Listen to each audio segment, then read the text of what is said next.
Hey there, just doing some sage here. When last I shared that I had set this spare room up for myself to do these recordings in. But I am not feeling this room. I mean, it's okay, but it's not like my first choice. So I kind of think like setting up in here has kept me from even wanting to record as much. And also, I miss having my desk chair out there, because I still have my desk out there, and I have my keyboard on it now. So I kind of need my desk chair. So I have ordered a bench because I like sitting like Buddha style. My whole life, that's how I've liked sitting. And I can't do that in the desk chair. So I thought, oh, a bench might help.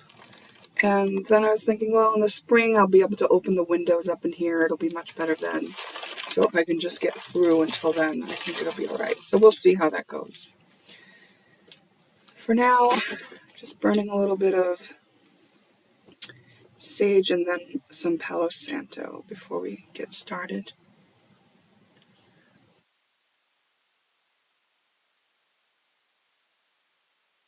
Oh, I've saved, like, screenshotted some memes that we could talk about. But I've also written a poem. Let me see if this is a good time to do that.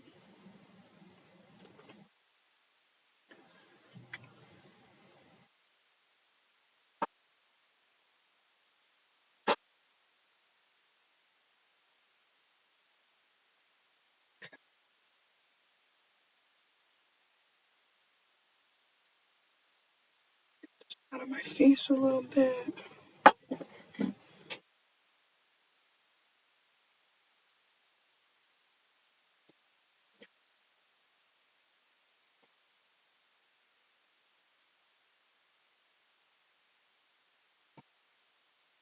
Let's see what I've got for screenshots here.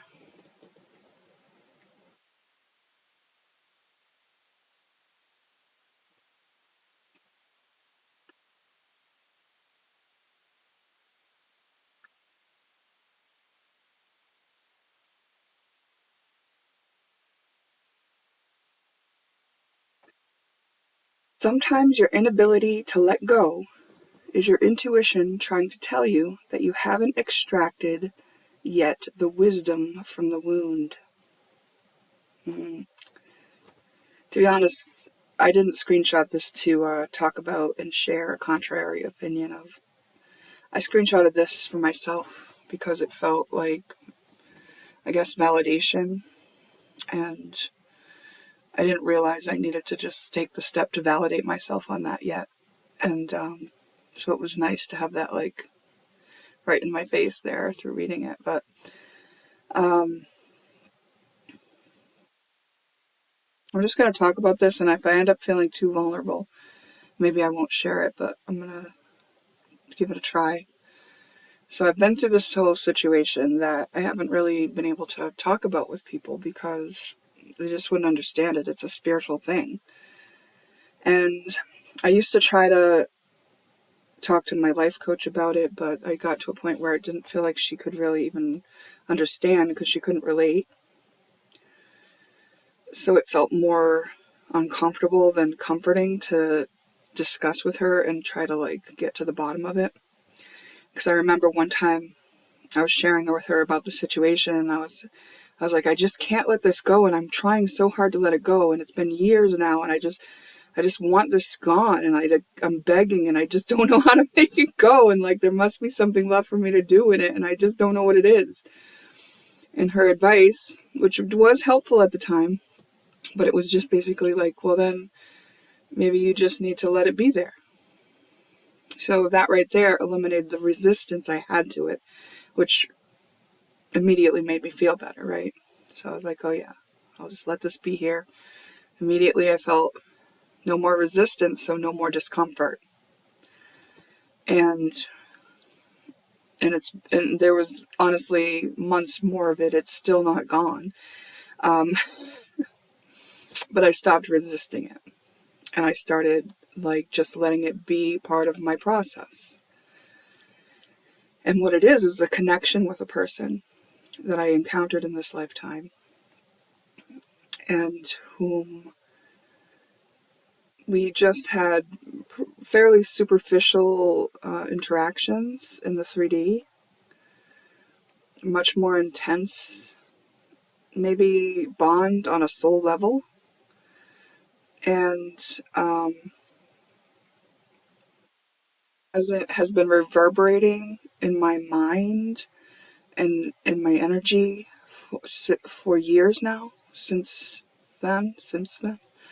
In fact, when I met this person, I don't know, 5 or 6 years ago, it wasn't even my first time encountering them in this lifetime. I had encountered them in my early 20s, and I had retained the memory of the moment that I laid eyes on them and they laid eyes on me and our eyes met. That what should have been an insignificant passing of two people who were in different worlds. We had one person in common who was leaving his world and coming with me.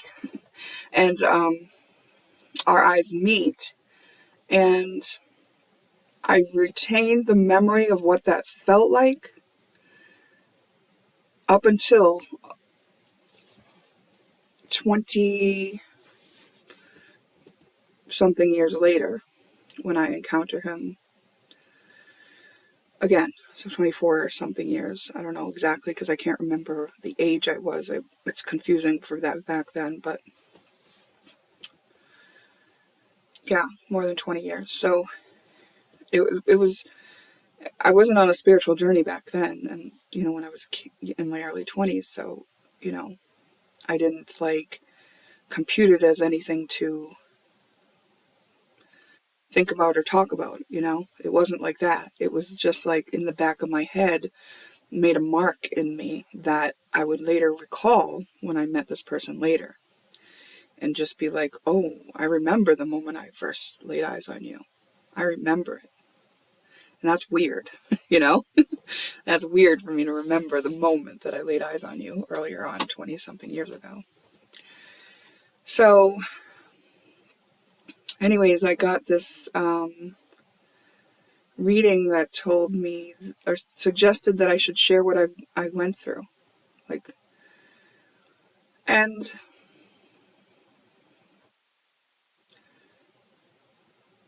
because it wasn't suggested that I just talk about what I went through, because who would I talk about it with? It said share.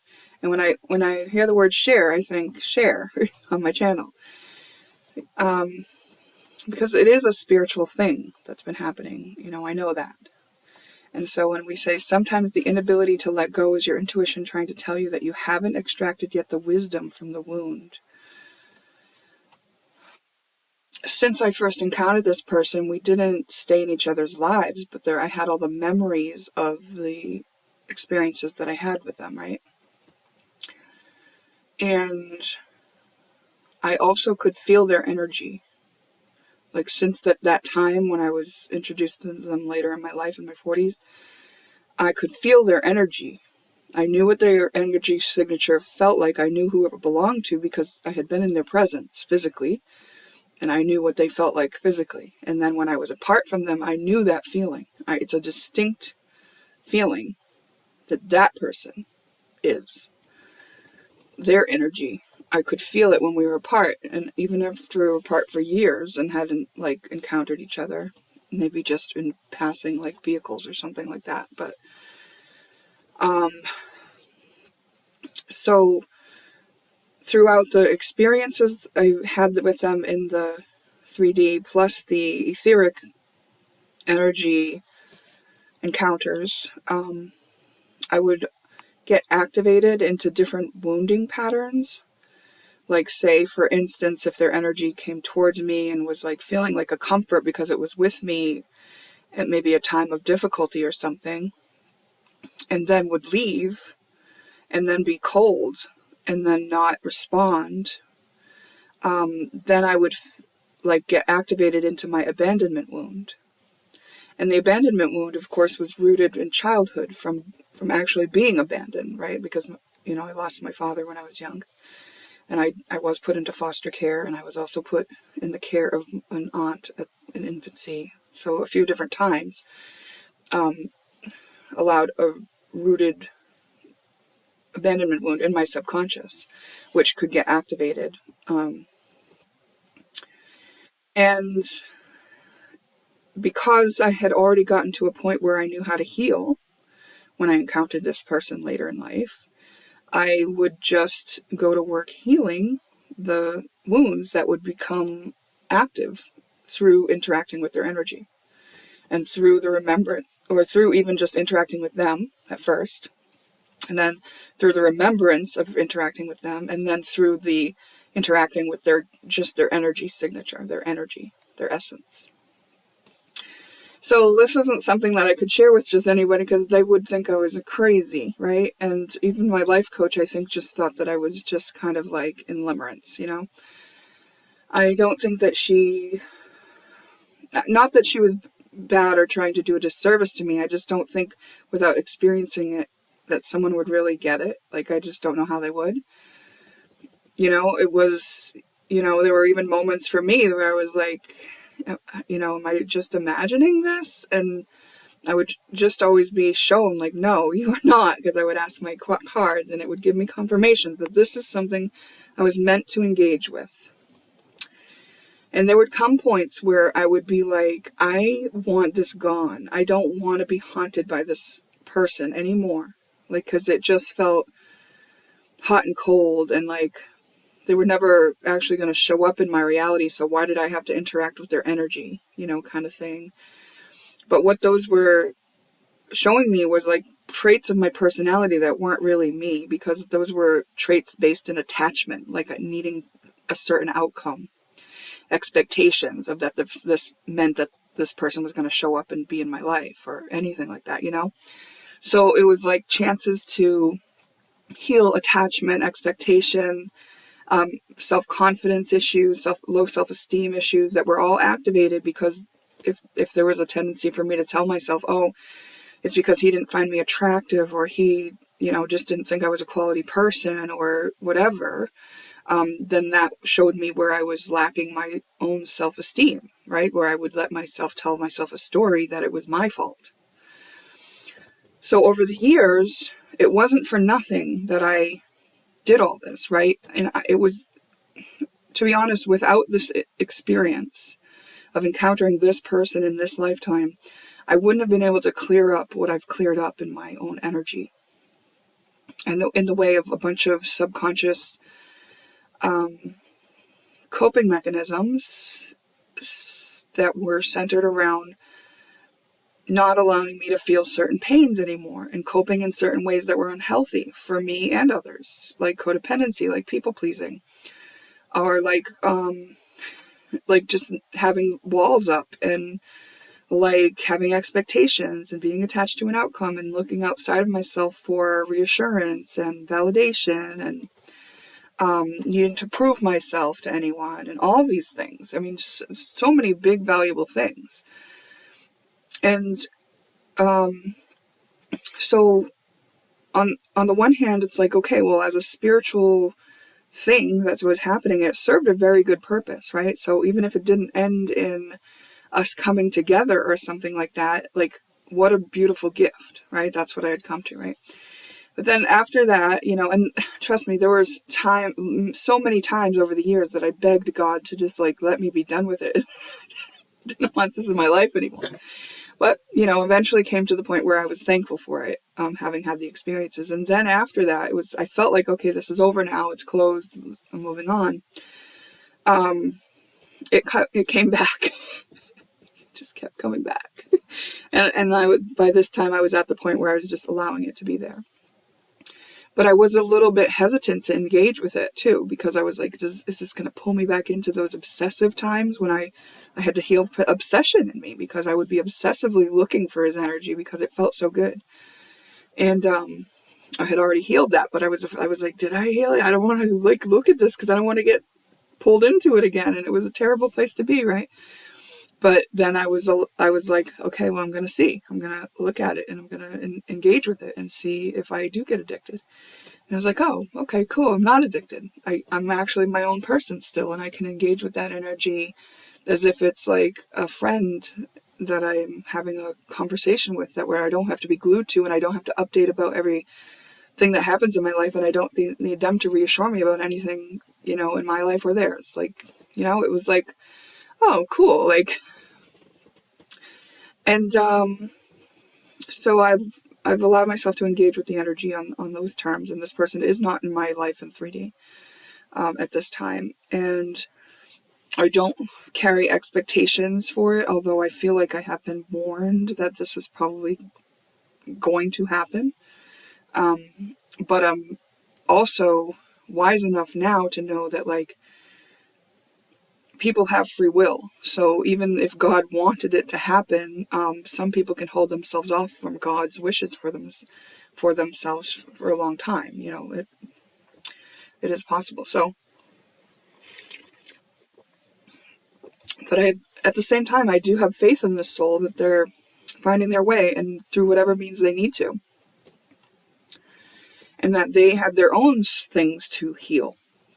That I also activated things in them that they need to heal, that remind them of their childhood, and that alert them to the fact that they have something to heal. And so, I'm not like holding my watch and saying, well, get it done. It's like, no, that person's done their journey. I'm on my journey. I feel so blessed to have had my guidance, like, my connection to source and spirit throughout the thing, so that I had somebody to ask. It really is true. Ask and you shall receive, because anytime I would get frustrated or confused, I could just ask and I would get answers. So that's how I find my way through the process, right? But like, nobody knows about all that pain that I actually did go through and what it was like. And maybe there are other people out there who have gone through something similar, but like, I wrote a poem the other day after I was suggested that I share. So remember, this poem is from the perspective of what I was going through at the time. So there's like a part in the poem where it says, you are mine. And I just want to, remind you that, like, I don't condone owning people, possessing people. I don't desire to possess someone. But this was from that perspective that I was in at the time, right? So let me read this poem to you. And this is a poem I just wrote the other night, but it's about that connection.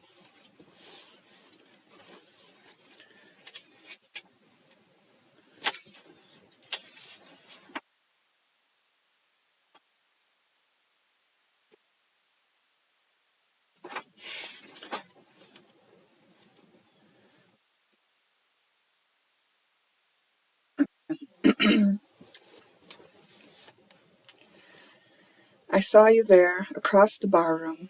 It took my breath away. I had to look away. I loved you.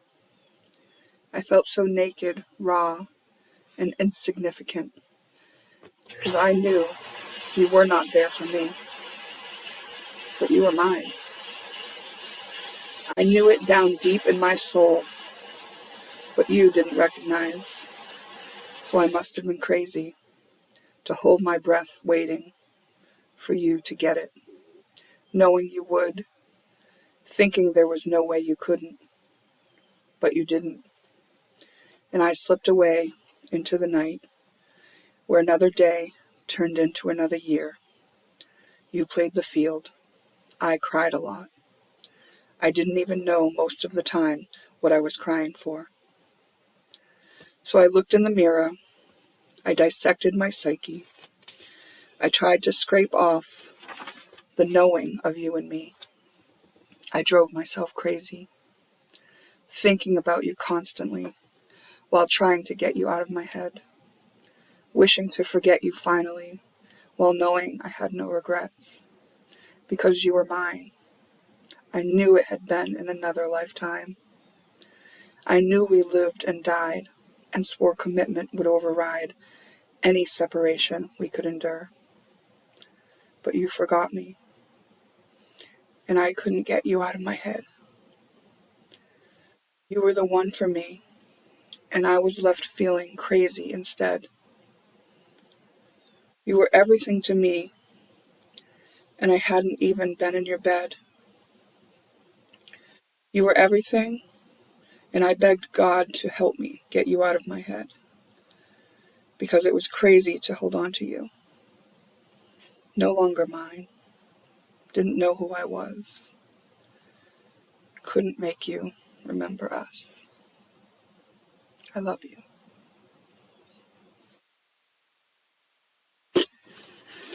Yeah. Like I felt, like while I was reading that, like I could feel like there's something in here that wants to cry when at the part where I'm reading like about just that turning point where I just said, oh, like you're not mine. Like I have to let this go. And I can just say that like in my journey, that was a very hard thing for me to do, and it took a long time because I do have faith. I do believe in miracles. But it wasn't that. Like it wasn't a matter of me believing. It was a matter of God trying to teach me that I matter too. That I don't have to sacrifice all of me, a whole lifetime, years of my life, in the knowing that this person will eventually realize that they love me too.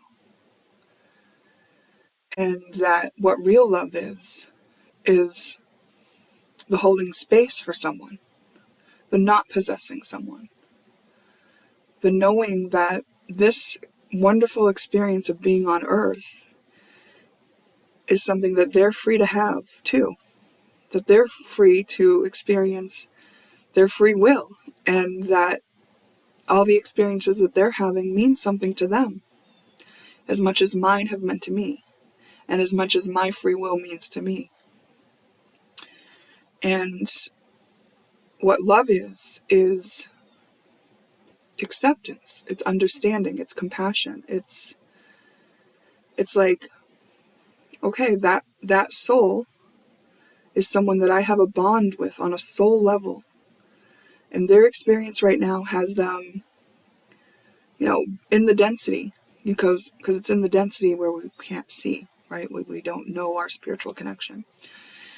And that's the experience they came to have, and that's the experience they're having. It doesn't make me love them any less, and it doesn't mean that I need them to be different. It's just like this respect, and I love being the person that can do that can be that has allowed myself to finally embody that. And I could not have done that without this whole experience. It's been quite beautiful.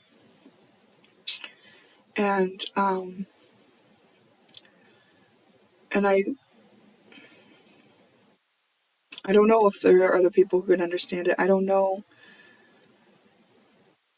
why it's important for me to share it, or how important it is for me to share it, if it was just for me, or if it will assist someone else. But yeah,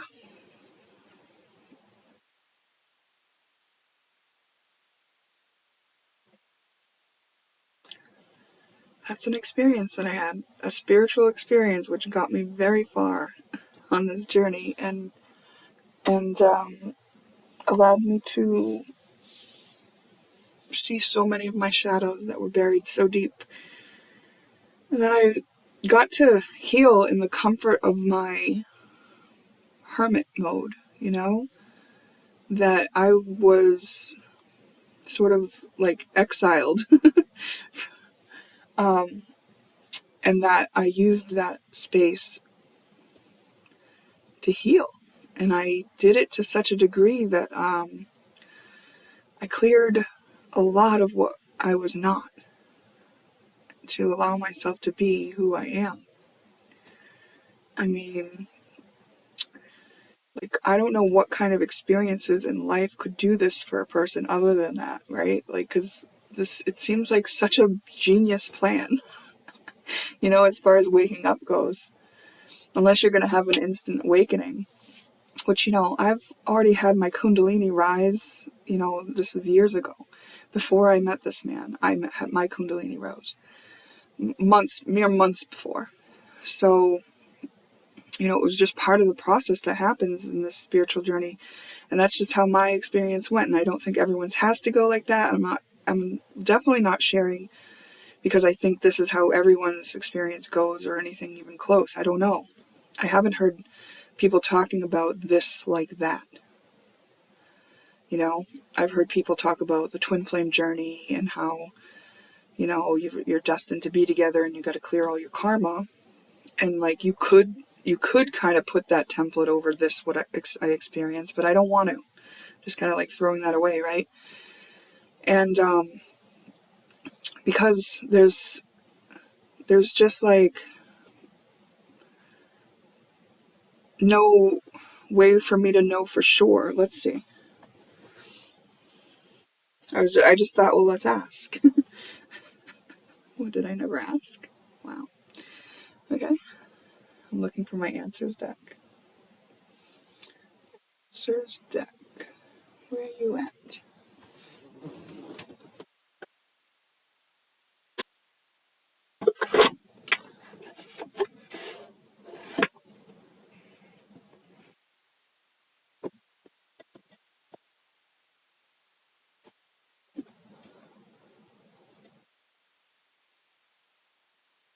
Hold on. Apparently I have positioned my little card holder in a way that makes it hard for me to open the door of it.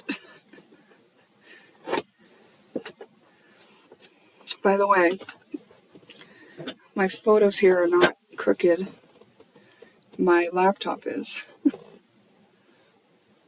Maybe one of them is crooked now, actually. Answers deck. Come on, you can do this. Alright.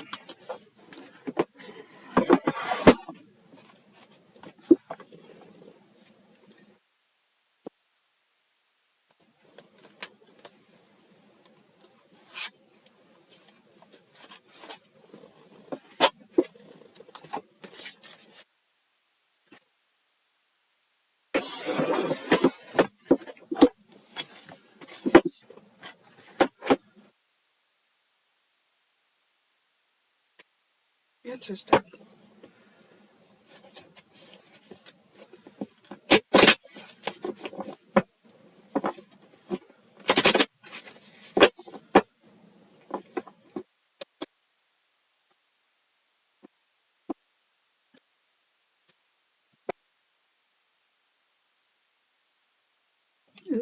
Has this experience with this person, this soul, has this been a twin flame journey for me?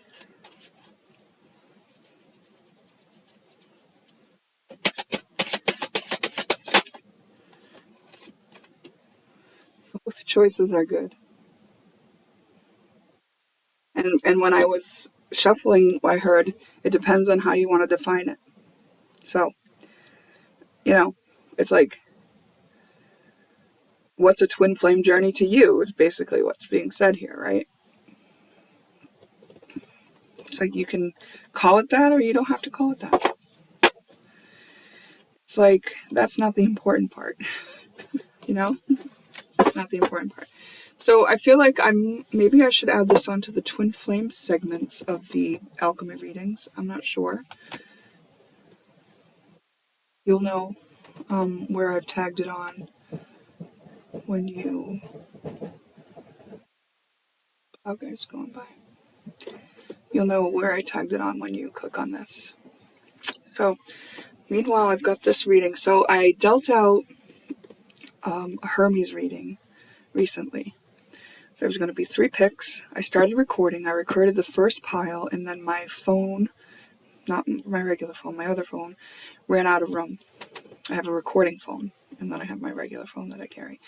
Anyways, It ran out of room.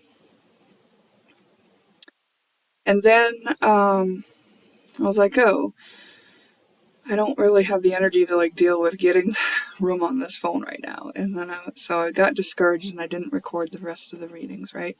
But I let them, because the first pick that I had recorded was like, I was like, that message is for me. That is totally for me. And it was very helpful. So I was like, oh, maybe all the readings are just for me. So in the next day or two, I did the second reading. As if I was doing it for you guys, but I did it from, I didn't record it. And it was another good message for me. And then this is the third pile, and I've been waiting to do this reading. So I've already dealt it out a while back now. It's been, I don't know, a week or two. And I've been told to wait on this one. Like I'll be inspired by someone to do this one. And I guess, I don't know what it's going to be. So I thought that was very interesting. That's never happened to me before. So I've got like a message waiting to be shared with me. And I'll know when it's meant to be read. All right, so yeah, I do feel a little bit vulnerable, a little bit raw. But let me clarify that, here I am, this person, we had this experience. I haven't talked to this person about it. Don't really have the opportunity to. Had tried many times, by the way, over the years. Definitely tried to have these conversations. But I was ghosted, so I had no choice. After I think 4 times over years span, but after 4 times I think of being ghosted, I just let it. I was like, obviously I gotta let this go because I'm not a crazy person, and this person has no respect for me. Cry about this for a while. And another interesting fact about this whole thing was before it even started. So I had met the person, and I was doing astrology, at the time. So I looked at the composite chart, which is the chart of the relationship that he and I would form. I looked at the composite chart and it made me cry. And I did not even know why I was crying. I didn't know what I was seeing that would make me cry. And now I know. It was that the relationship was actually sabotaged from some outside people. But that reveals places where we could allow ourselves to be sabotaged, right? Those are important things that need to be healed as well, right? So that's another thing that I've healed through this process is, where I was vulnerable to being sabotaged. So back then, my soul knew what I was about to go through, and I had no idea, and I couldn't make any conscious sense of it. And it took so long, but it was all there written in the chart that this would be the experience, even right down to being sabotaged by outside people. And that would always be for the purpose of healing ourselves.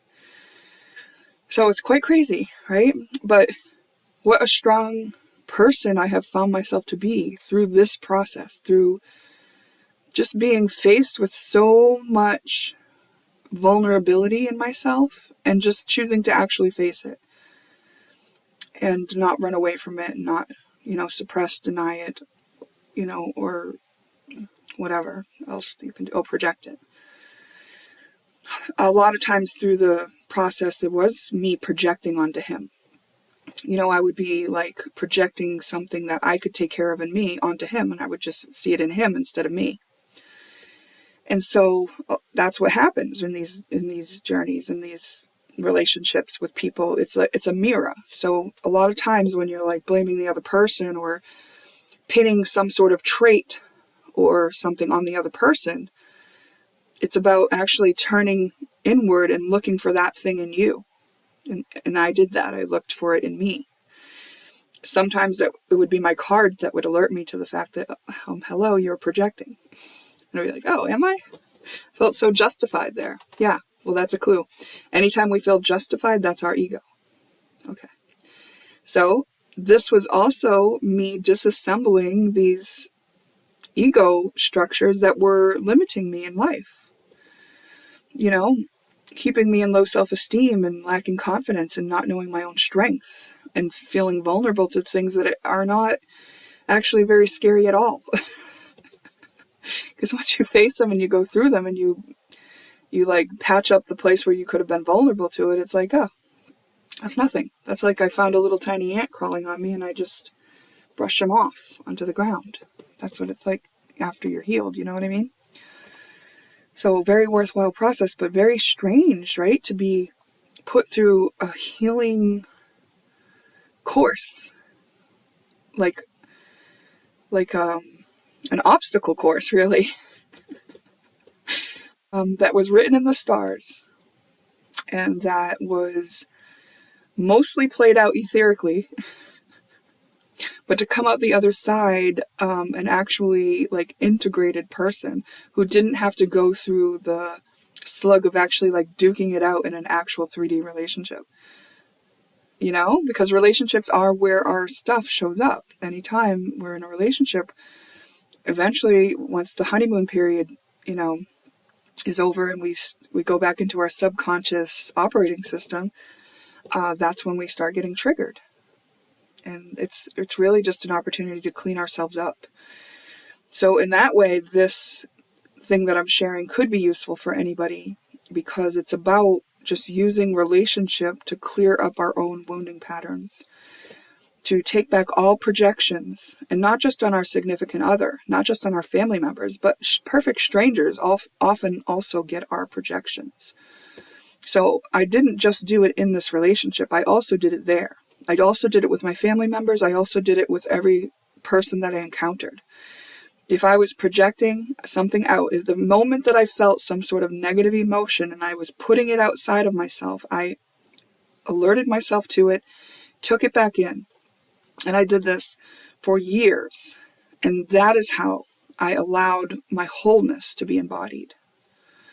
And that when I say the wholeness, you know, I'm not saying that I'm done, you know, perfectly healed being, but I'm saying like I'm pretty I'm a lot closer to that end of the spectrum than the other one, which is where I was in the beginning. You know what I mean?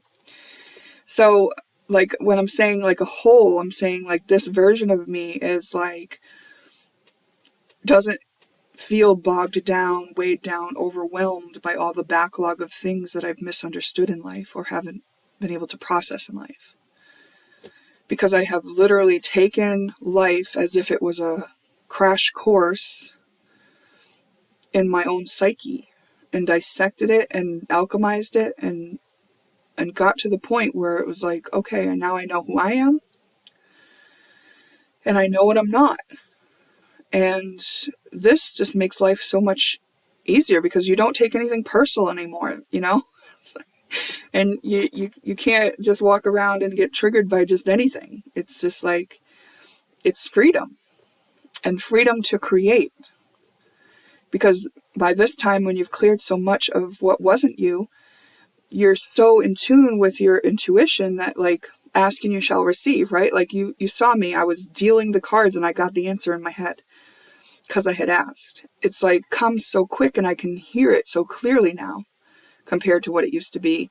Because if you think about it, all those programs that are in there, which are misunderstandings, they're energy that distorts the truth.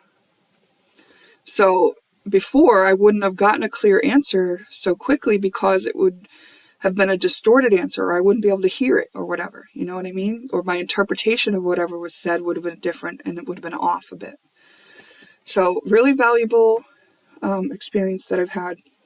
I love it. I don't know if this person will be, I mean, I'm sure I'll encounter this person again in my life. I don't know when, you know, and if not in this life, then in the soul level for sure. Because just because this person seems to be real closely, I'm trying not to use the word bonded, but closely connected, I'd say, to my soul. And what a gift that is in this incarnation. Yeah. All right. Until next time.